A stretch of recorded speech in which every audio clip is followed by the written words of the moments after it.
It's the Inspired by Joanne show. Meet your host, certified confidence coach Joanne Dean, inspiring women on the rise. Welcome to another Faith Chat. Hello, Faith listeners. Welcome to the Inspired by Joanne show. Today's Faith Walker is Tracee Randall. She's a speaker, an author, an advocate for women business owners, and she has been a career entrepreneur for over 30 years, specializing in corporate relocation and property management. She and her husband founded Win Marketing Incorporated in 1990, which grew to a $4 million business. She is also the author of her own book, The Fastest Way to God's Favor and Blessings, and the popular multimedia programs Get Mad About Cancer and Make Up Your Mind. She and her business partner, Carol Neal, co-founded Atlanta Business Spotlight in 2015, a company that promotes small businesses and entrepreneurs.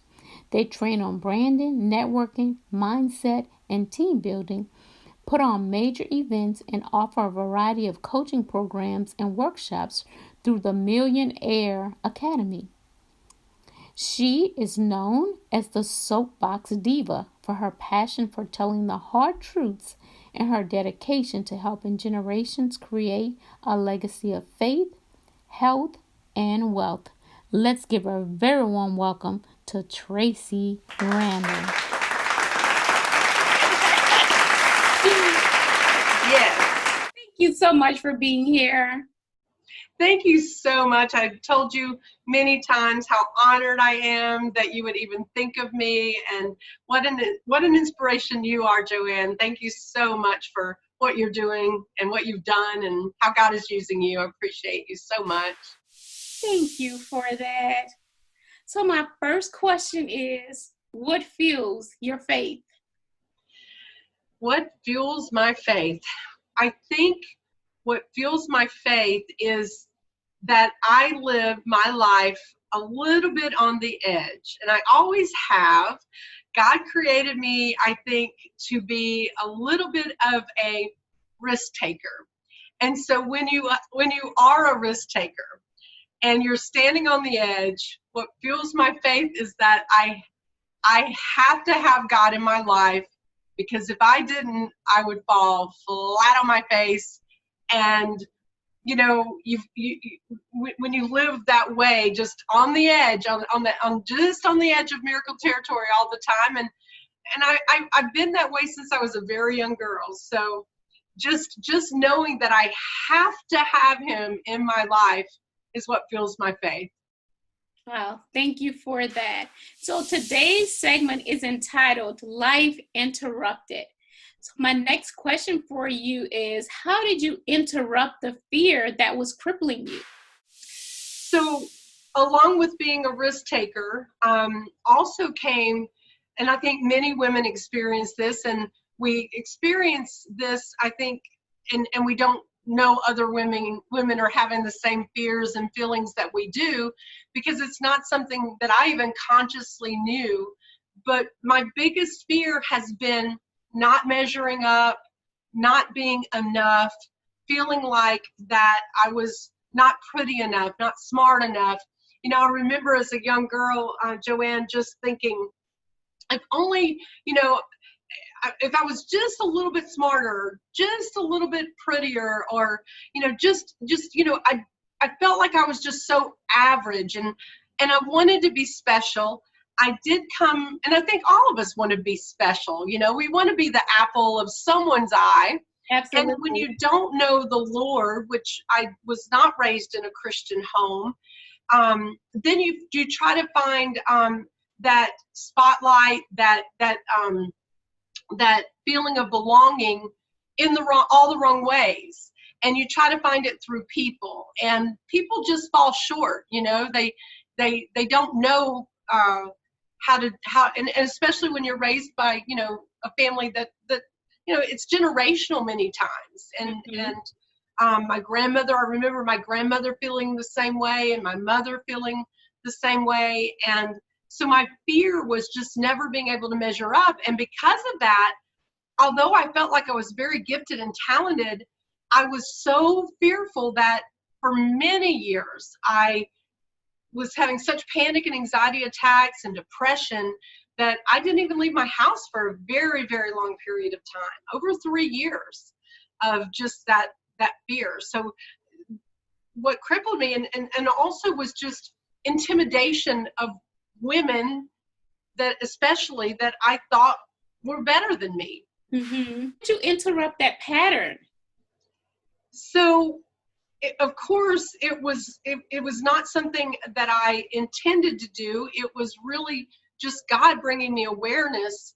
And I do give him all the glory for me being able to interrupt that pattern, but God placed me in a place where slowly but surely I began to make friends, real friends.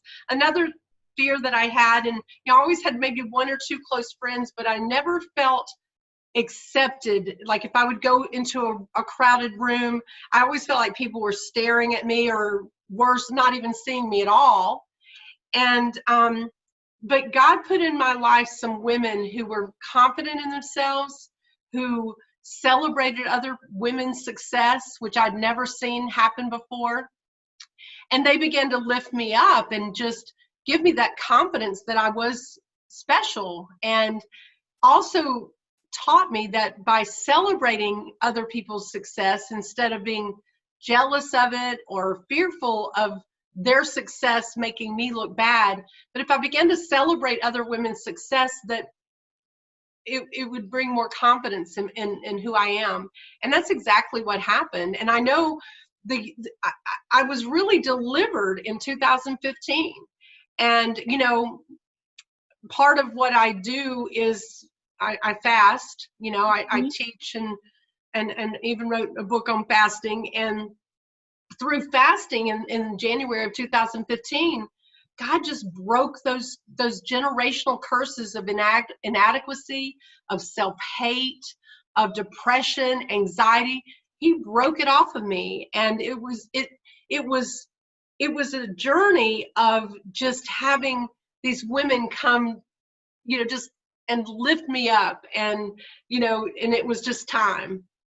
Wow. So I heard so many things in that, Tracee. Can you share a little bit about how important it is to have a strong spiritual foundation? Well, as I said, I did not have that growing up. My family never went to church. We never talked about God. If you had asked us, I would have said, yes, I'm a Christian because I believed in God. But even, Jesus, prayer, none of that happened. There were no Bibles in my house. But when I married my husband, he was raised in a very Christian home with some great spiritual roots. And it was when we had our first son, Robbie, and really we weren't living a Christian lifestyle. We said we thought we were good people, but we had no relationship, no spiritual roots, except for what my husband had when he was growing up. And when my son became what my husband said of age at 13, I remember very distinctly my husband came to me and he said, Robbie's 13, and if he were to die, I'm not sure what would happen, so I'm going to take him to church. So we began our journey of, and through that, for the first time in my life, I began going to church. And instead of having a fear of God, which I know there's a good thing to have a godly fear, but God showed me in the church that we started attending for our son, I began to see God's love and his abundant love for us, and that he loved us in spite of all of those things. And it was through that I began to be rooted in faith. And you asked me how important is that. I do not know how people can live without it. It is a life source for me. And the minute I start to feel fear or attacked or panic, having that root system of knowing that you can just go to God and say, I give you all of this. I can't imagine not having that now, because Robbie's now 35, 36 years old. So that's been 25 years of, being just having that foundation of faith. And I'm so grateful for that. Wow, what an incredible journey. Do you remember your first encounter with God? Listen, this is quite a story. So I, of course, still being intimidated at the time by women and people and not feeling comfortable in crowds. And you know me now. I mean, I just, I'm the life of the party. I love people. God did give me this incredible love for people, but at the same time, the enemy had me bound in fear, because the enemy knew all this time that if I ever started to walk in the purpose that God had for me, that I would be so powerful. And so the enemy had me bound in this fear of, what I looked like, and everything was filtered through what people thought about me. So I was very uncomfortable in large crowds. And so my husband picked out this church, and he started praying about it, and he talking to some men at his work, and they said, there's this great church up in Gainesville, Georgia, and I live in Alpharetta, so it's about an hour away. This great church up in Gainesville. They have an incredible youth group. Robbie was 13, and you need to go there. So Bobby and Robbie actually went 3 times. I stayed home with our younger son, Ryan. And really the mission was to get Robbie saved. Is that incredible or not? So it's just, as soon as he gets saved, we're happy and we're done with God. It's right. We didn't understand the relationship and the whole faith walk, And so they go. Well, Robbie did accept Christ almost immediately. I mean, he felt God's love, and it was just, he became on fire for God. And so he was going to get baptized. So I said, well, of course I want to go see our son get baptized. So it was going to be 2 or 3 Sundays away. So Bobby said, well, you and Ryan, come on to church. So here we are in this church of over, at the time, about 1,500 people. And we drove up, and I'm like, what? I did not have any idea what a huge church it was. And I was so mad at Bobby. I'm like, oh my God. I thought it was a little church in Gainesville, And here's this huge church, and I felt like everyone's going to be staring at me. So I know this is long-winded, but this is such a... You're fine. You are fine. So here we are, and it's a charismatic church.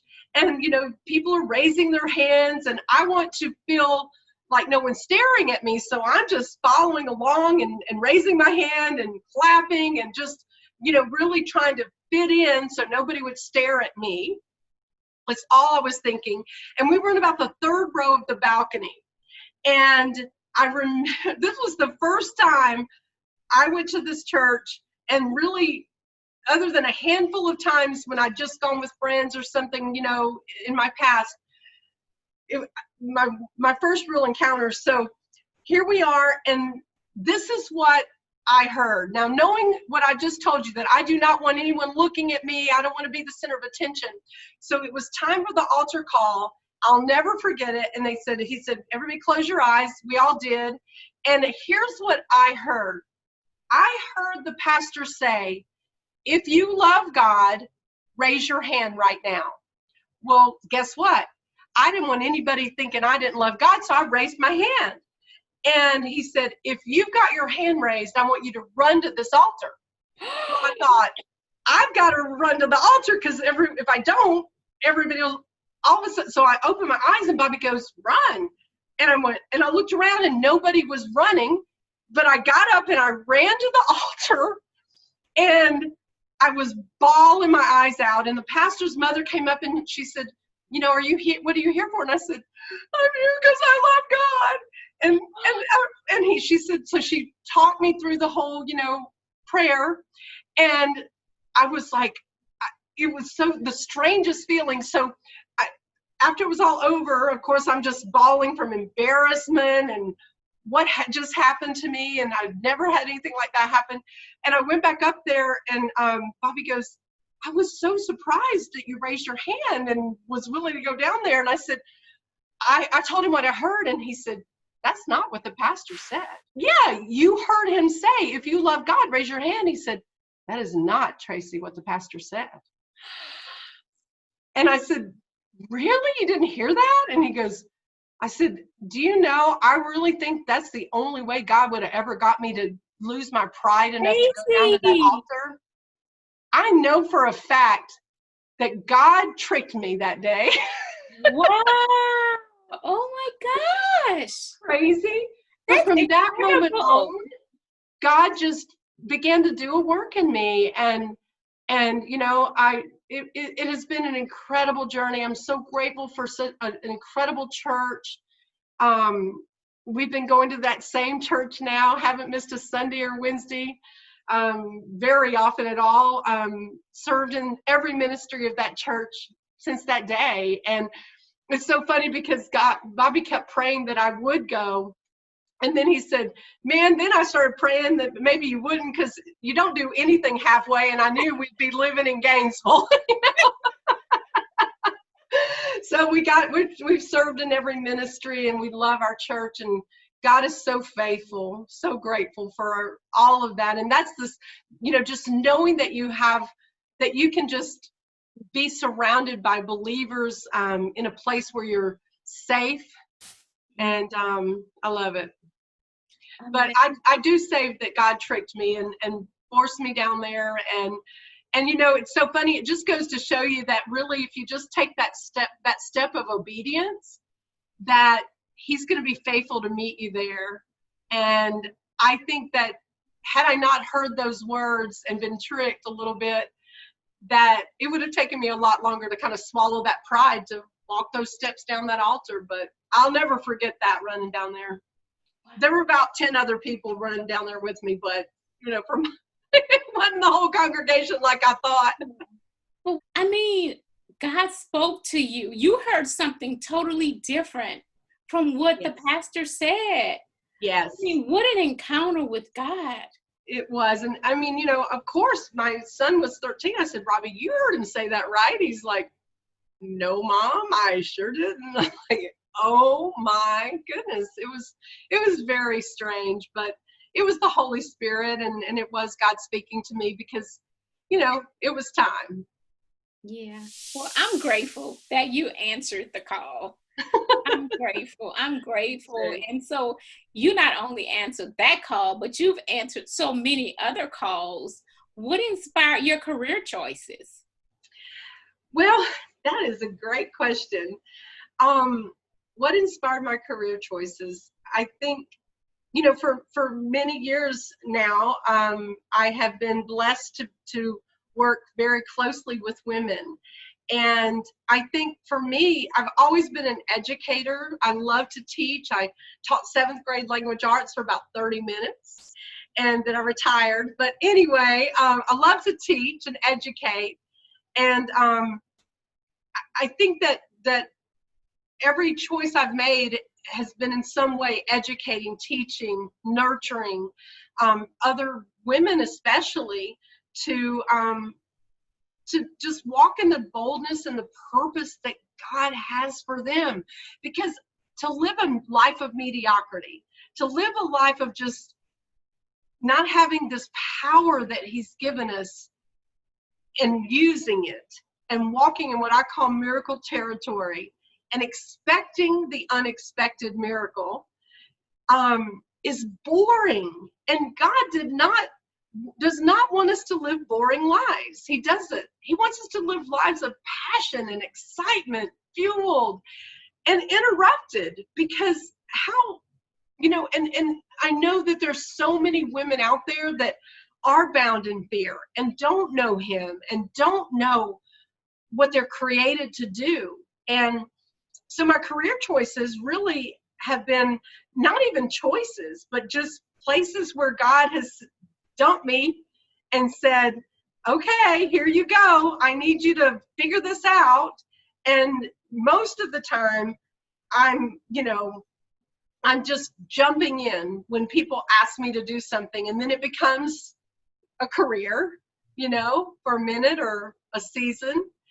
So yeah, I'm just always listening to his voice, and it gives me creative ideas, Joanne. Oh my gosh, they're not my choices, because I'll lay in bed and all of a sudden, and sleep soundly till about 4 a.m. and I'll wake up and it's a God idea. And he's like, go do that. And I've always answered that calling, and I've done it in spite of the fear. And it started out doing it to prove something, to prove that I could before. Now it's just because the excitement of what he can do in my life for other people and through me, and how can he use me, man, it's so exhilarating. Wow. So how does serving others serve you? Well, it completes me. It gives me that feeling that I am walking exactly in the purpose that he has for me, and that I am making a difference. And, I do love being now in the spotlight on stage. And I used to be very embarrassed by that. Like, I shouldn't want to be that. And one day I was actually laying on my living room floor, and I was thinking about speaking. And it was about the time that I started, being asked to speak at different events and, be on stage and educating, doing my workshops and such.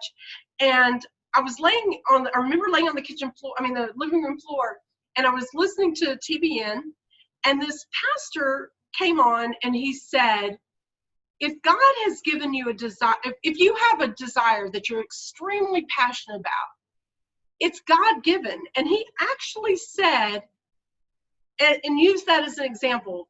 He said, if you love being, for example, if you love being a speaker, if you love being behind a microphone and that's what you love, then it's what God has purposed for you. And he just, that pastor, I don't even know who it was, he just spoke to me, and all of a sudden I started crying. I'm like, oh, thank you, God. I don't have to feel guilty about the passion and the gifts that he's given me, Absolutely. That was for somebody.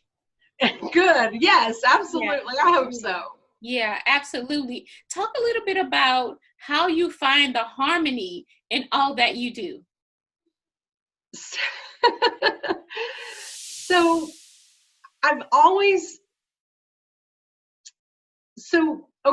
in 2015, God gave me a workshop called Make Up Your Mind. And it talked about life balance, because I was extremely out of balance. And God showed me how to balance by living every single moment intentionally.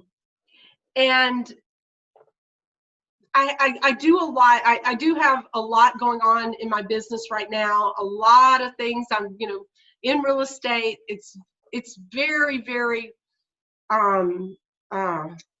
challenging. And some of the people that are on my team know some of the stress related things I'm going through. And we have a call once a week where we talk about what's happening in our business. And I did have a man recently ask me, said, how do you stay so focused and so happy and so positive when things are falling all around you? I had a house, Joanne, that we demoed, and the men were standing in the middle of the house, and they were demoing the house, and all 4 walls fell to the ground. They just crumbled. The foundation wasn't good. And I'm learning, and I always see a sermon or a way that God is working in it, but the house hadn't been put together with the right glue. It didn't have the right foundation.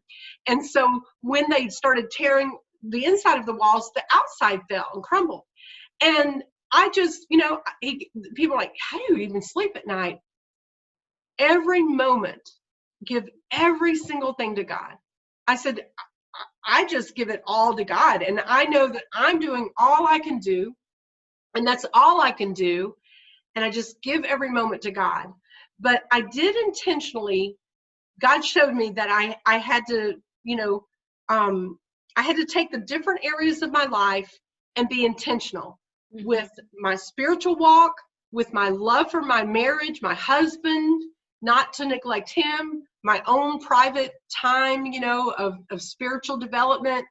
My house, I had to get my house in order. I had to get rid of some clutter, and just making up my mind that I'm going to do that. And do things get a little out of whack sometimes? Yeah.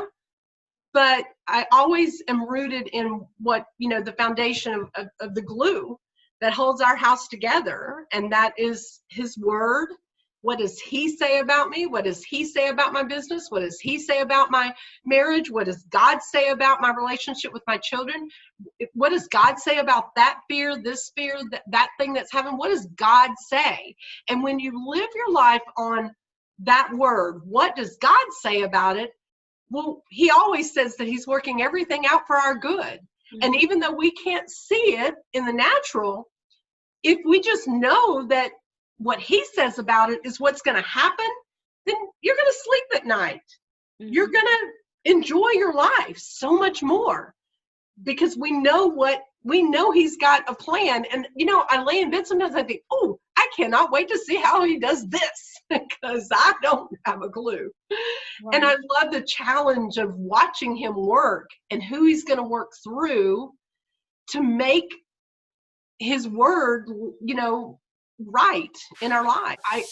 We're all called to greatness. There's so much greatness inside each and every one of us. And, I think a lot of times when you hear someone say that who is perceived to be, successful, that it's really easy for someone hearing it, to say, well, that's right for her, but not me. And I'm telling you right now that if you are listening to this, you are listening to this because God's called you here at this season, and it's time for you to listen and, like you said, lean in and to begin to ask God, what is my purpose? What have you created me for? Because it's not just Joanne and Tracee and all the wonderful guests that Joanne brings aboard. It's you. It's every single one of us, Joanne. And if people could only realize the true value and potential that they have, they would wake up every morning going, oh my God, just like a small child, what have you got in store for me today, God? And I think when you wake up with that expectation, you're going to get what you expect. And if you expect that no one's I lived my life this way. If you expect that people aren't going to like you, if you expect that you aren't going to fit in, if you expect that you aren't special and made for more, you're going to live a life of that. But you are special. You are called for a purpose, but I think only a few people ever really get to that place where they really understand that. And oh my God, for even one woman to suddenly realize she's talking about me. She's talking about me. Get that in your spirit today. I am talking about you. If you're listening to this, it is not by chance. You are listening to this because God drew you in and he wants you to hear this message. Amen. Amen. How do you recognize God in your decisions? So, I fast, my family fasts and prays. And here's what I know. Even if, and this is a sermon that our pastor preached, people are so worried about walking in the will of God. If you're praying, if you're asking him for guidance, what's his answer to you? It's always yes, right? If you're asking him, show me my purpose, show me what decision I'm supposed to make, then he's going to answer it. Sometimes our flesh gets in the way, or we've got a buzz going in, the enemy wants to attack and cause chaos. But here's what I want to say to that. If I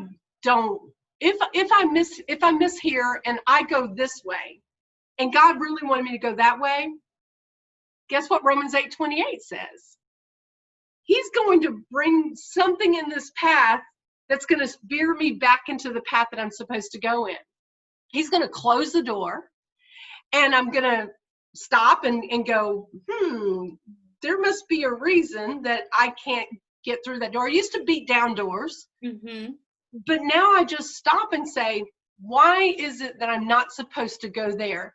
And then I go back to him. And so I'm not really fearful of knowing that I'm walking exactly in the path that he wants me to, because I know that he's always going before me. And he's like, she's such an idiot. She just doesn't hear, but I'm going to take care of her today because, she loves me, and she went the wrong way, but I'm going to take care of her. And he always does, every time. Absolutely. I always say, Tracee, my steps are ordered by God, and even the ones that feel like missteps. Because he knows us. Yeah. And here's the other thing. He will speak to us the way that we hear. Yeah, you're right. Absolutely. So what's your favorite scripture? Oh, I do quote Romans 8:28 a lot. It's one of my favorites. I do love, as for me and my house, we will serve the Lord. We have to make that decision and stand by it. And that's always been one of the scriptures that, whenever I do feel tested, whenever I do think, what decision should I make? Well, if we're going to serve the Lord, which that's the decision we've made, I think that we're in a season right now where we've got to really, and especially, I don't know when this might air, but, we're in a season where we have to cling to faith. We have no choice. There's so much chaos in our world, and things are changing quickly, and there's chaos, and there's turmoil, and people are confused. And I told Bobby the other day, are we playing church? Is this for real? Because I think we have to draw the line in the sand. Who will we serve? And if we're going to serve the Lord, then we got to put our money where our mouth is. We've got to put our actions where our mouth is. We can't play church anymore, Joanne. Not in the world we're in. But yeah, you're right. He has stopped us and stopped a lot of us in our tracks. And that's what you've heard, we're having a come to Jesus meeting. A come to Jesus meeting. You either have to walk in faith and put your money where your mouth has been. And we're not just going to church and raising our hands and playing church anymore. We can't. Those days are long gone. And I think if in the world that we're living in right now, if you don't have God in your life, now is the time to say, all right, how different will my life be if I decide to choose today, as for me and my house, we will serve the Lord, whatever that means. And here's the thing, Tracee, for some people, they feel like God is their God and he's okay with what they're doing. Yeah, and I think that right now, many people are being blinded by the confusion that the enemy's bringing into the world. And we really have to turn our eyes back to Jesus. And, as cliche as this sounds, but what would Jesus really have to filter our decisions based on that? And he would just love. That's where we have to be as Christians, is exemplifying who he is. And in fact, I have to share this. I know you've seen this book that I do some devotions with, and right before this interview, I read today's devotion, and it's exactly what I was about to say. It says, the title of it is "Until You Look Like Me," and he says, "I will never stop changing you until you look like me." We have to look like Jesus. We can't just talk about it. We have to, by our actions, be like him, look like him, talk like him in the world we're in right now, or we're hypocrites. And people are never going to follow us to where he is, because really, isn't that what we're supposed to do, is take the love that we have, that God has given us, that only He can give us, and have people drawn to us so that we can take them and show them who He is. Absolutely. Absolutely. And we can't do that spouting hate words to anybody. No. We just can't.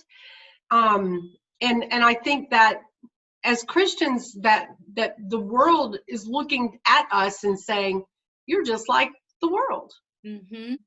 And I know that there are people, that feel the same way that we do, and we're the ones that are going to bring the change, I believe. Mm-hmm. I do too. So one last question for you. Talk a little bit about your inspiration for authoring Fastest Way to God's Favor and Blessings. So as I mentioned a couple of times, look, my mom, I don't know if you can see her, bless her little heart. So normally I have a little bigger screen. We'll just have that background. But anyway, in 2015, it was a miracle year. It was unbelievable what was happening. And just miracle after miracle was happening. And that's when I got the inspiration of, make up your mind, and a miracle territory. I mean, some miracles that would blow your mind were happening. And so one morning in July, I woke up, and it was 4 a.m. because I had told God, I'd asked God during the fast that year, wake me up with great ideas. I want your ideas and I just want your inspiration. So I would wake up at 4 a.m. And when I woke up, all of a sudden he said, I'd never written a book before. I am a writer. I love to write, but I'd never written a book. And he said, I want you to write a book. And he gave me the title of it. He said, you're gonna call it it's exactly what you said, the fastest way to God's favor and blessing. And I had always known I would write a book, but I literally argued with him, and in my head, I'm like, I'm not writing a book on fasting. That's my pastor's job. He's the fasting pastor. He's got all these books on fasting. I certainly am not going to try to write a book. And he said, if you will write it, I'll give you every word. So I said, okay, I'll be obedient and I'll write this book. Well, I procrastinated. This was in July, and I got involved with some other things, went down this way and that way. And, God kept saying, you're supposed to be writing a book. Well, in August, this friend of mine came to me and she said, I want you to talk about fasting at a women's retreat. And I want you to talk about, I want you to come and speak to the women on fasting and the power of it. And I had never spoken ever in front of anyone about anything God related. It was all, never about that. And so God immediately said, and you're supposed to bring your book. And I'm like, yikes, I haven't written my book yet. So I sat down that day and began writing The Fastest Way to God's Favor and Blessing. This was in August. The retreat was September 21st. And I wrote the book, had it published, bound in paperback, ready to go, miraculously, with the help of some incredible women who helped me put it all together. And I had that book at that retreat. And, so God gave me a word in there that I had never heard before. And the first publication, I left it out because I was afraid of what people would say. And then in October, I remember just laying in bed, and that's when I hear from God. I'm just, when finally I shut up and I start listening. And he said, you left out the part I gave you. I need you to finish it and do it right. So I added the chapter that I had left and I had omitted and had it republished. So there's actually been 2 publications. We have to be different from the world in every area. The music we listen to, the books we read, the people that we let into our brains, the TV that we watch or don't watch.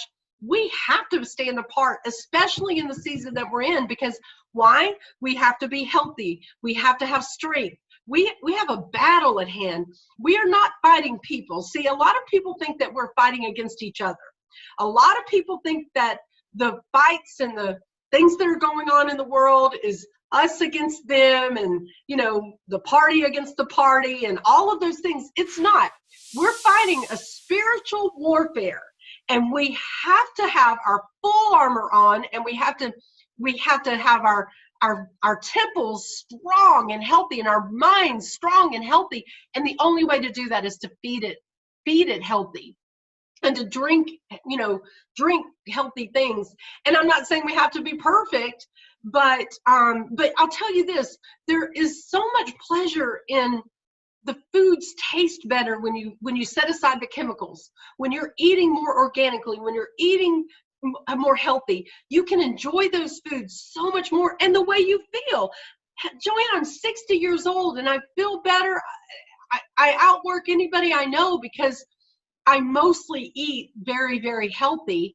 And I'm, and I only allow those things to come into my world that are good and pure and lovely and wonderful, and what God says about us. I don't allow negative in my world. Don't even bring it here. We're done murmuring and complaining kept people in the desert and out of medical territory for way too long. So there's no murmuring on my watch, right? I love it. Oh my gosh, I did not know you were 60. You have been amazing. How can our listeners support you and follow you? Just friend me on Facebook. I do have a Facebook page, Tracee Randall, and I try to not even try, I just do. I just, whatever God lays on my heart to put there that's inspirational and encouraging. I really believe that those things are inspired by God. I really do. He's given me a great platform there. And I don't have a gazillion followers, and I don't care, because just that one little person that says, what you just said changed me a little bit. That's all. That's beautiful. That's wonderful. That's amazing to me, because I know how I felt, so alone and so lonely. And to have someone speak into my life to encourage, man, it means everything to me. It does to me too. That's why I do this, because I know the power of encouragement. Yeah, absolutely. You are so encouraging. You're such a blessing and an inspiration. I told you earlier, you're so beautiful.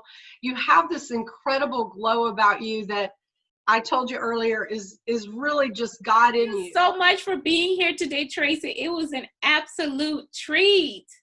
Well, thank you again for having me. I'm so looking forward to seeing what God does with this. And I just pray that God will bless you mightily. I know he does and has. And thank you for being obedient. I know that this is a lot of work, what you do. And it's just, it's just to bring other women and people closer to him, and to encourage. And we need that right now. We so need that. Me too. Thank you. Until next time, continue to walk by faith. Be blessed. Thanks for tuning in. Be sure to subscribe and hit the notification bell for new content. Until next time, continue to walk by faith.